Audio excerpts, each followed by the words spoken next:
साथियों नमस्कार, आप देख रहे हैं ग्रामीण न्यूज यूपी उत्तर प्रदेश मऊ जिला रतनपुरा ब्लॉक के इस समय पहुंचे हैं उमरपुर गांव में।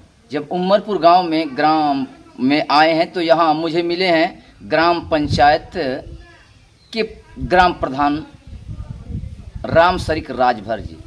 तो मैंने सोचा कि वही रामसरिक राजभर जी हैं जो सोशल मीडिया पर ये जल्दी निकला है ये चुनाव जिसमें आप सोशल मीडिया पर इतना हंगामे मचाए थे कि मिले हैं, तो मुझे लगा है कि वही हैं या दूसरा कोई है। तो चलिए इनसे बात की है तो कह रहे कि मैं तो वही हूँ। तो आप वही हैं जो सुहलदेव भारतीय समाज पार्टी के प्रदेश महासचिव रहे हैं। उनसे बातें होंगी कि आखिर में उत्तर प्रदेश जो 2024 का चुनाव अभी अभी निकला है तो उसमें उत्तर प्रदेश में 80 सीट रही हैं, तो 80 सीट में किस रीजन पर क्यों लोग सुहलदेव भारतीय समाज पार्टी को कह दिया जाए, या एनडीए के गठबंधन में कई पार्टियां रही हैं जिनमें जोरों पर घोसी लोकसभा का चुनाव रहा है। पूरे प्रदेश में आप लोगों को बता दें, पूरे प्रदेश में घोसी लोकसभा चुनाव पे लोगों की नजर रहती है और यहाँ के दिग्गज उम्मीदवार रहे हैं। तो दिग्गज उम्मीदवार रहे हैं तो आप लोग समझ गए हैं कि किनका जीत हुआ है, किनका हार हुआ है। तो हार पे फोकस करेंगे, एनडीए गठबंधन के हार पे फोकस करेंगे कि ऐसा पब्लिकों में क्या मिला कि जो आप लोगों को घोसी से ही नहीं, इस यूपी से कुछ सीटों को लोग अलग कर दिए। तो चलिए आप लोगों को सीधे बात होंगे। आप हैं प्रदेश के महासचिव रामसरिक राजभर जी। सर जी आपका इस चैनल में आपका स्वागत है। बहुत बहुत धन्यवाद आपके न्यूज चैनल को और आपको भी। मैं रामसरिक राजभर, प्रदेश महासचिव सुहलदेव भारतीय समाज पार्टी। तो आप ये जो चुनाव निकले हैं तो आप लोगों की मैंने देखा है सोशल मीडिया पर, आप भी थे। ओम प्रकाश राजभर जी इस समय बहुत भाई फोकस है उनका, वो कैबिनेट मंत्री भी हैं। तो आप लोग का वादा था, दावा था कि हम लोग घोसी से जीत ही निकालेंगे और जीत निकालेंगे तो बहुत अधिक मतों से निकालेगी। लेकिन ऐसा क्या लगा जिससे आप लोग को करारा झटका लगा है?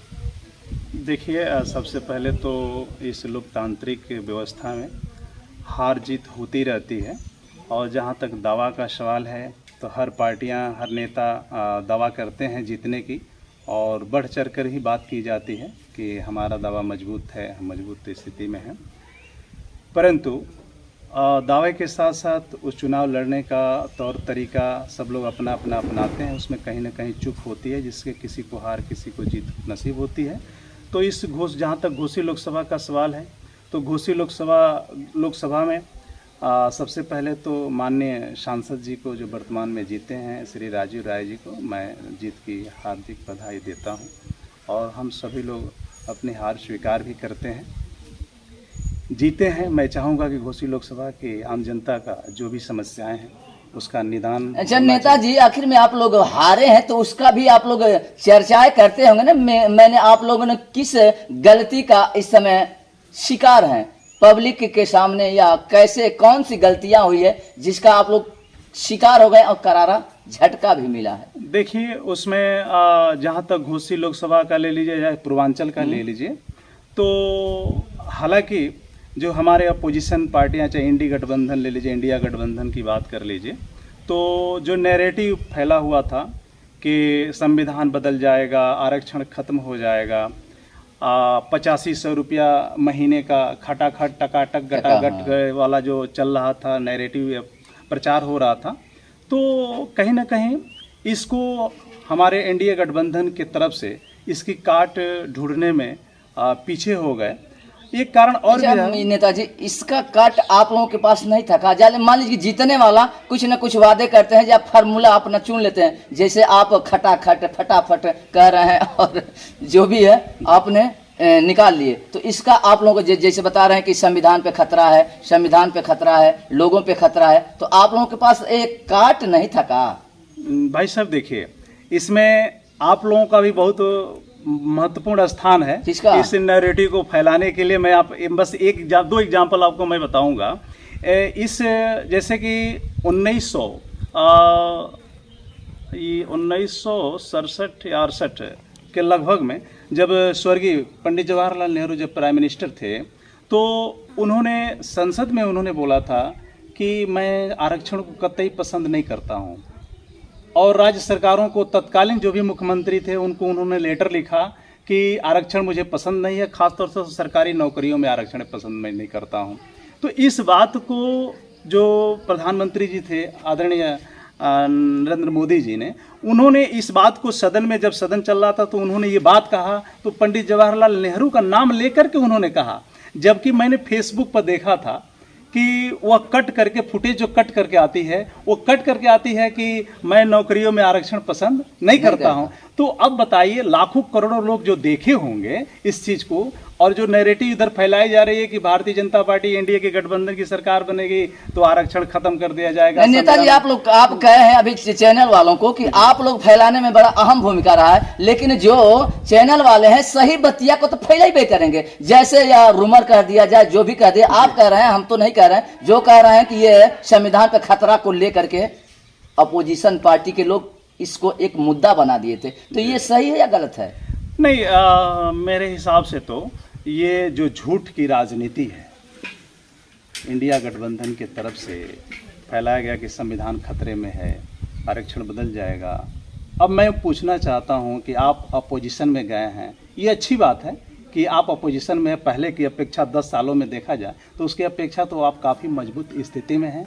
अब तो मतलब लगभग बराबरी का मामला है। तो अब जरा ये लोग बताएं कि कहाँ संविधान खतरे में है, कहाँ आरक्षण खत्म किया जा रहा है। जबकि देखा जाए भाई साहब, तो आप लोग के पास काट था कि नहीं? हम लोगों के पास काट ये था कि जैसे मान लीजिए पिछले 10 सालों में प्रधानमंत्री जी 8 संविधान संशोधन हुए, जिसमें एक एग्जाम्पल के तौर पर ले लिया जाए तो जो पिछड़ा वर्ग आयोग को संवैधानिक दर्जा दिया गया, वो अपने आप में बहुत ही काबिले तारीफ था।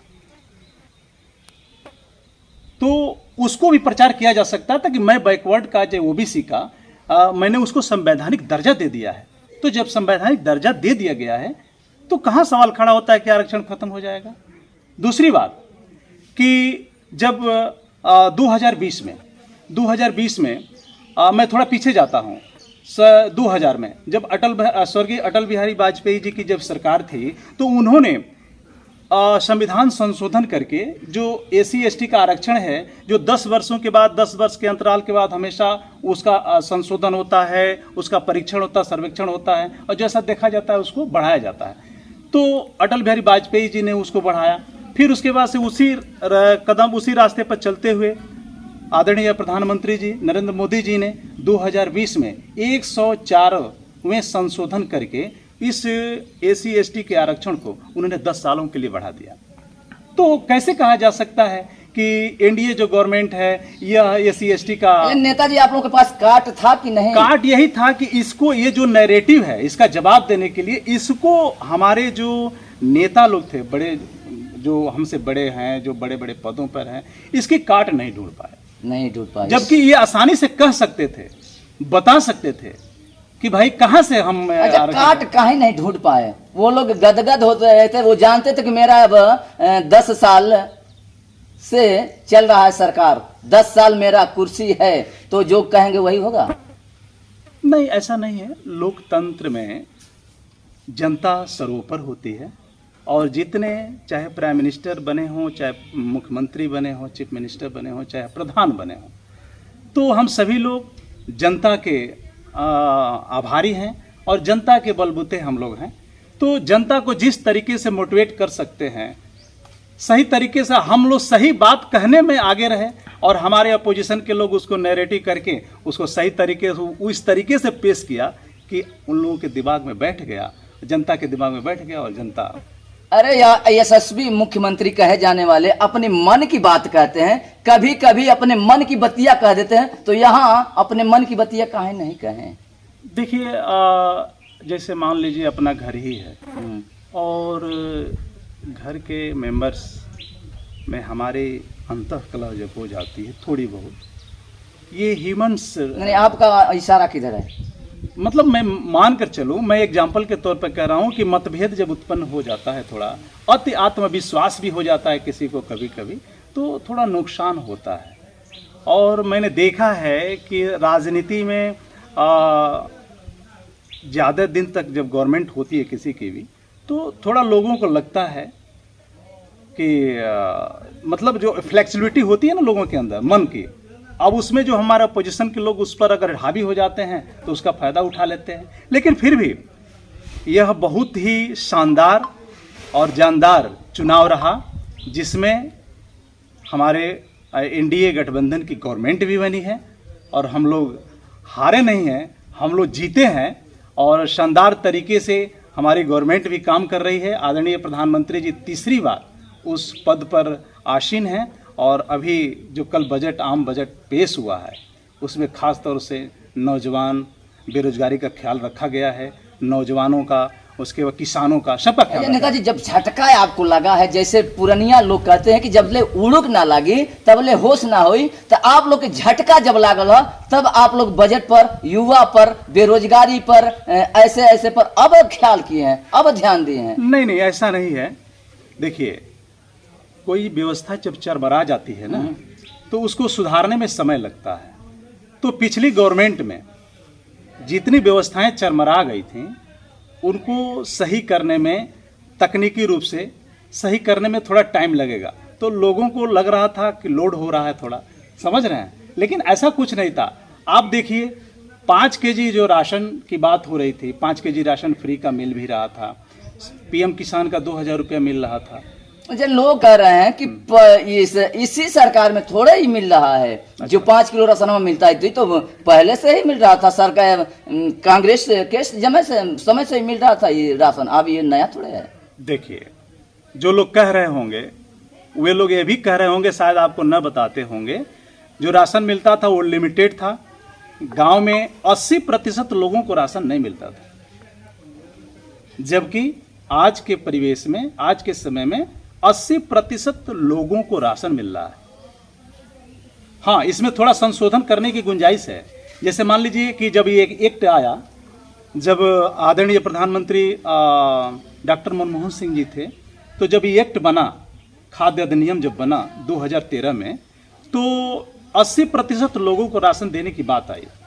लेकिन उसमें एक संशोधन करने की ज़रूरत है कि कुछ गांव ऐसे हैं, कुछ ज़िले ऐसे हैं जो बहुत ही गरीबी रेखा से ऊपर है, तो उसमें वो संशोधन करके, और जहां ज़्यादा गरीबी है वहां इसकी रेशियो बढ़ाने लायक है। इसमें थोड़ा संशोधन करने की। नेताजी, अपोजिशन जो दल थे, जैसे मान लिया जाए एनडीए आप लोगों को दबाने में, आप लोगों को बात न कहने में उन लोग सफल रहे। कई ठे मुद्दा था पब्लिक के सामने, कई ठे मुद्दा था, महंगाई को लेकर के, बेरोजगारी को लेकर के, आप कह रहे हैं संविधान को बचाने के को लेकर के, ऐसे ऐसे 10 मुद्दे थे जिसमें अपोजिशन, विपक्ष के लोग हावी हो गए और उनकी जीत हो गई।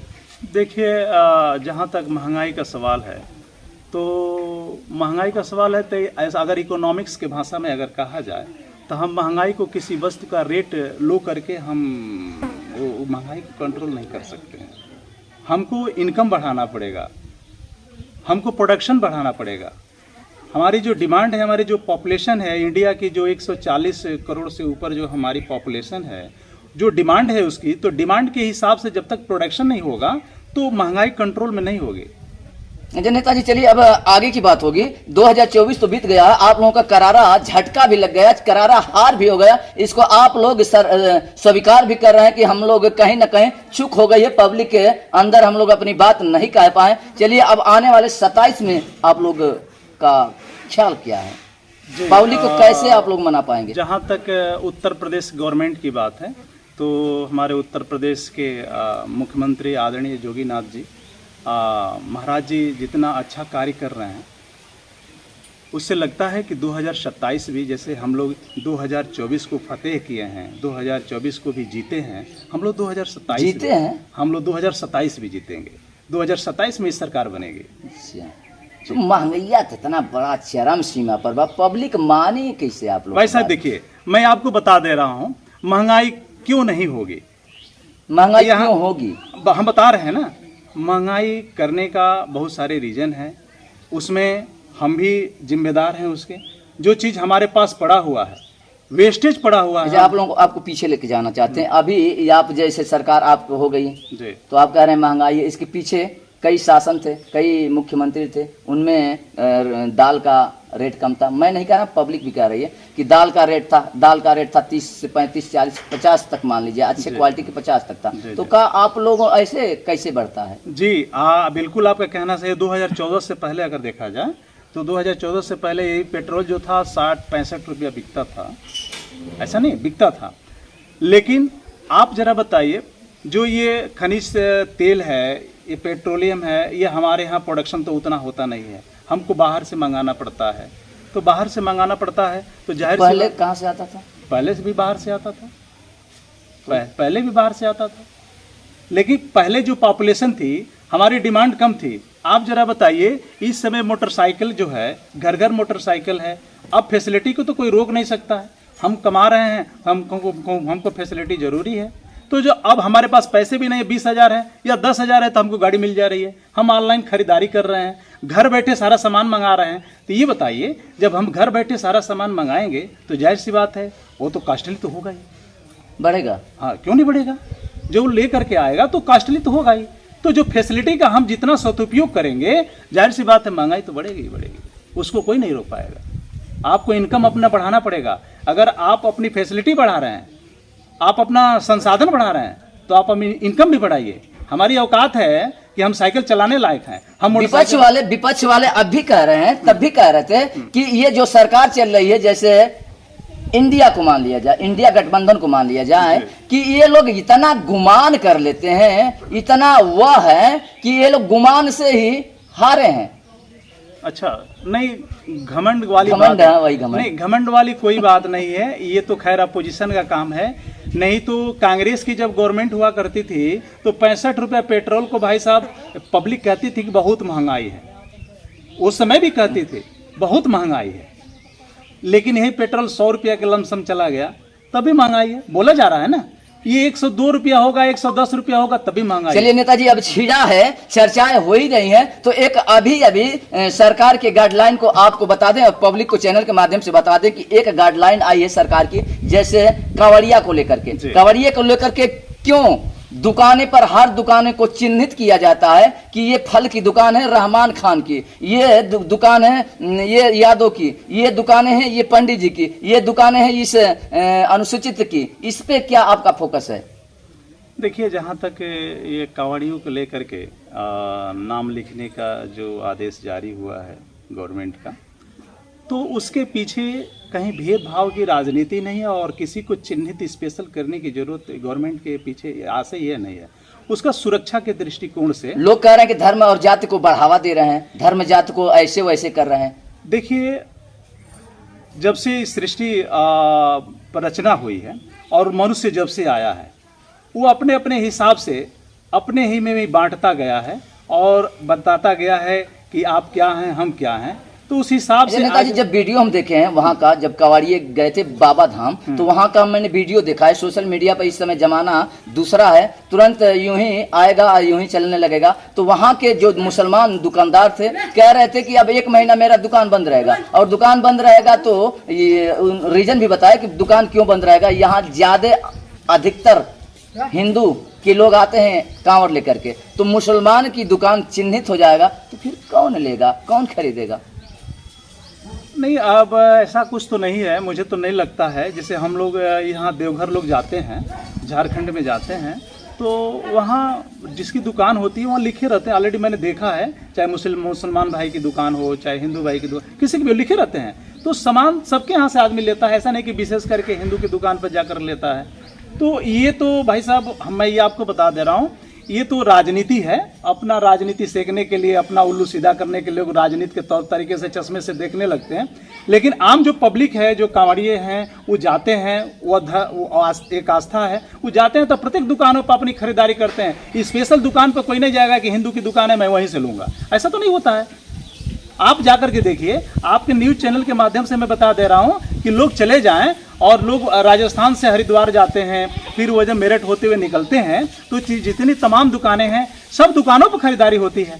लेकिन चिन्हित करने की क्या जरूरत है? हर नामों पर क्यों नाम क्यों लिखा है? मैं आपको बता दूं, पंचर की दुकान पर, गाड़ी बनाने की दुकान पर, हर दुकानों पर मैंने देखा है चैनलों पर कि हर दुकानों पर चिपकाया गया है कि रहमान, सलमान, अलमान जो भी है हर दुकान पर चिपकाया, पंचर से लेकर के तो बड़े दुकान तो केवल मुसलमान भाई ही चिपकाए हैं कि हिंदू भाई भी चिपकाए हैं? सभी लोग चिपकाए हैं ना।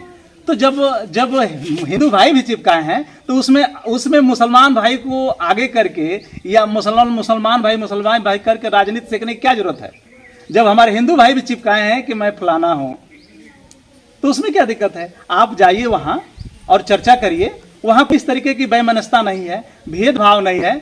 ये तो हमारे अपोजिशन के जो लोग हैं वो अपना राजनीतिक चश्मा लगा करके उसको देख रहे हैं। चलिए, अपोजिशन के लोग अब भी हावी हैं और हो सकता है आने वाले समय में भी हावी होंगे। आप भाई साहब कह रहे हैं कि इस सरकार जो वर्तमान की सरकार है, या यूं कह दिया जाए यशस्वी प्रधानमंत्री जी, यशस्वी मुख्यमंत्री जी कहे माने उत्तर प्रदेश के जो ये सीट को लेकर के हार हुई है, कम सीटें आपने निकाले हैं, इस पर चर्चा की है कि हम लोग स्वीकार कर लिए हैं कहीं ना कहीं गलती है, और जो अपोजिशन जो विपक्ष के लोग अपनी बात रखने में कुशलता पाए हैं वहां हम लोग अपनी बात नहीं रख पाए हैं। देखिए, अब ऐसे ऐसे खबरों के लिए आप लोग बने रहेंगे ग्रामीण न्यूज यूपी के साथ।